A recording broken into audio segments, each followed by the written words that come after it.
Bonsoir. Écoutez, il y a un petit peu d'émotion, donc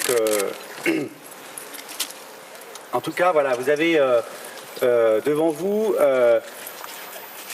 les représentants de celles et ceux qui ont répondu à l'appel de la justice. Il fallait revoter pour une troisième fois en 3 ans à Corbeil-Essonnes, en présentant pour la première fois depuis 20 ans à Corbeil-Essonnes une liste de large rassemblement de la gauche, des démocrates et des républicains. Et nous avons mené en tout cas une belle campagne pendant 3 mois où nous avons essayé pendant 3 mois de porter une autre idée pour Corbeil-Essonnes. Et je vais insister là-dessus. Nous avons porté une idée que Corbeil-Essonnes devait renouer avec le développement économique et commercial.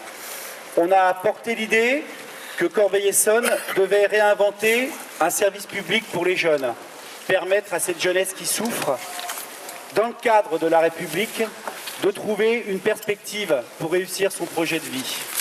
Nous avons ensemble,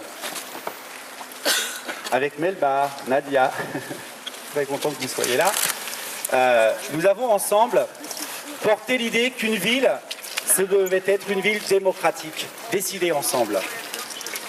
Peut-être cette union était-elle trop fraîche à Corbeil-Essonnes. Et je voudrais d'abord saluer le travail des militants communistes, socialistes, Verts, d'Europe Écologie, du Parti de gauche, de Lutte ouvrière, de la belle association La Ville Ensemble, de ces démocrates et de ces républicains que parfois on stigmatise trop, de la diversité. Voilà, nos amis de Morad Kiersadi qui ont eu le courage de nous rejoindre pour mener ce combat ensemble et qui nous ont beaucoup apporté sur l'image, sur la réalité de ce qu'est Corbeil-Essonnes. En tout cas, nous avons beaucoup appris ensemble et je voudrais vraiment saluer le travail, l'énergie de ces militants qui pendant 3 mois ont pris sur leur vie personnelle pour aller discuter. Je voudrais qu'on applaudisse le travail militant. Voilà. Parce que je pense que ce soir, il y a quand même le début d'une nouvelle histoire à Corbeil-Essonnes.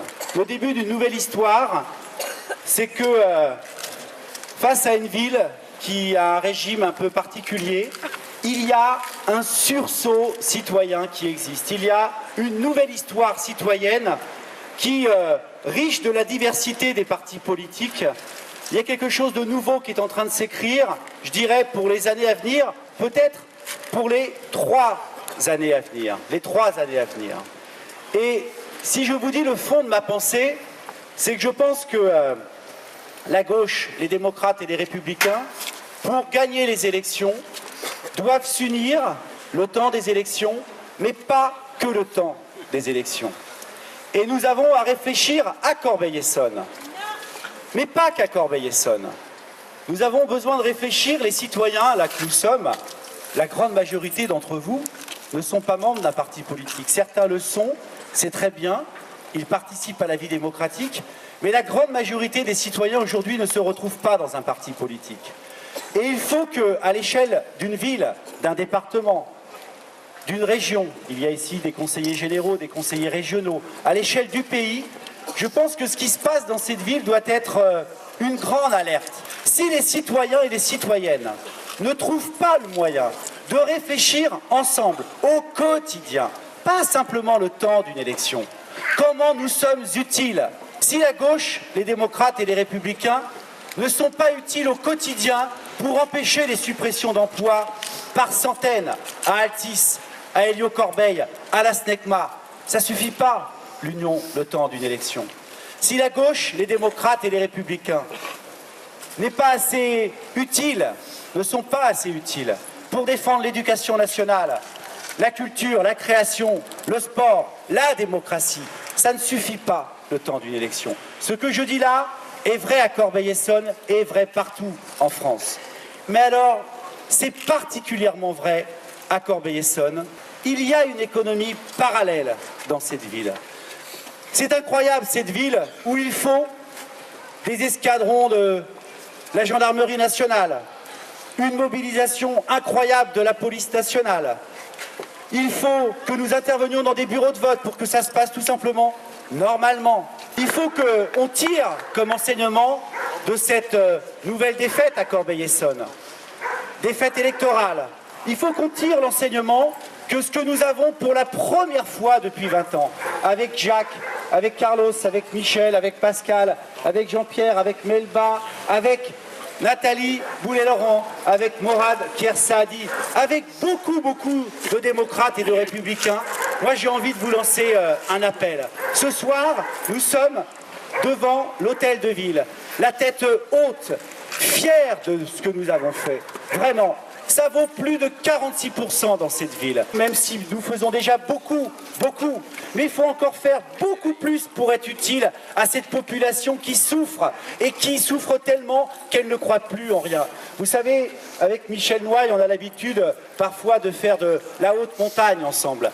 Quand la montagne, elle paraît trop difficile à atteindre, parfois on renonce, on dit non, je ne vais pas y aller. Et je pense qu'il faut qu'on réfléchisse tous ici que quand la tâche démocratique paraît trop compliquée, eh bien, il y a beaucoup de citoyens qui renoncent à utiliser le bulletin de vote, qui ne croient plus en rien. Et donc, évidemment, le résultat de ce soir n'est pas rassurant pour la démocratie et la République. On n'a pas envie de vous dire ça. On a donc envie de vous dire que les démocrates et les républicains, il faut qu'ils restent bien réveillés, à Corbeil-Essonnes comme ailleurs. Parce que nous sommes en 2010 dans une ville, dans un pays et dans une Europe où ce ne sont pas les idées les plus humanistes et les plus démocratiques qui l'emportent. L'extrême droite est forte en Europe. On a bien conscience que s'il y avait eu une liste d'extrême droite à Corbeil-Essonnes, dans ce contexte, elle aurait fait un score important. Et donc, voilà, j'ai envie de vous dire, plus de 46% pour la République et la démocratie. On va se reposer un petit peu dans les jours qui viennent parce que nous avons beaucoup donné. Je vois beaucoup d'amis, je vois Régis qui s'est dépouillé. Régis, comédien, footballeur, militant du Parti Socialiste, pas comme moi. Mais voilà, une belle rencontre avec vous. Je vois Sidi là-bas, Sidi qui a beaucoup donné. Vous savez, j'ai l'habitude de dire que j'ai de la reconnaissance pour les partis politiques.